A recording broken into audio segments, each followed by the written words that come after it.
Good afternoon sa inyo mga guys. Ito ay kung mapapansin nyo may compressor ako ng refrigerator ng inverter. I-check ko to sa araw na ito kung good o defective. Meron ako inassemble na pang testing dito sa compressor. Ang tawag dito ay overload protector. Pangalawa, relay. Saka plug. Yan, line 1, line 2 lang yan. Kung mapapansin nyo, may tatlong nakausli yung terminal niya. Yung itong overload protector, dito yan sa taas. Yan, ilalagay dito. Yung relay, yung dalawang butas, dito yan, ilalagay. Yan. At tapos, testing natin dito. Ito, may saksakan ako. Alamin natin kung good o defective.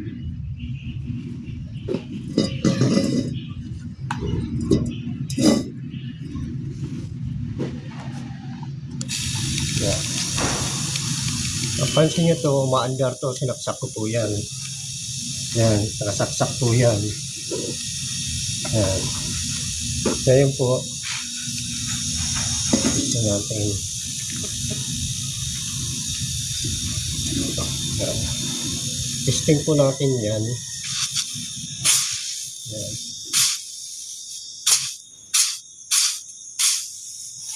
Mapapansin nyo po yung bawat buga niya sumusong pa ng langis. Guys, oh, grabe.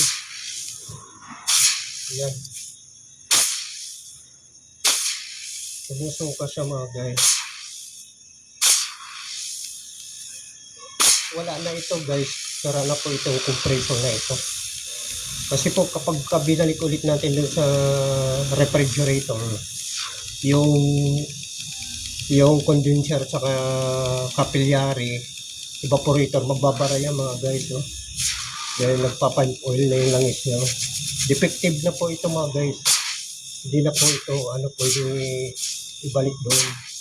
Magpapaulit-ulit lang doon na paggawa. Kaya na po yan, no? Maraming pagsuka ng langis, no? Langis yung kamay ko, oh. Kaya kung mapapansin mga guys, oh. Grabe. Oh. Ano? Wala na po yan, oh. Kung mapapansin nyo, oh. Basang-basa na yung side nyo. Yan, eh. Daming kuhan, oh. Ito, defective na po yan, oh. Ang good nito, sa compressor, hindi po sumusuka ang langis. Yan ang good. Para may share ko lang po yung konting kaalaman at magkaroon din kayo ng idea. Thank you mga guys. Yun lang po.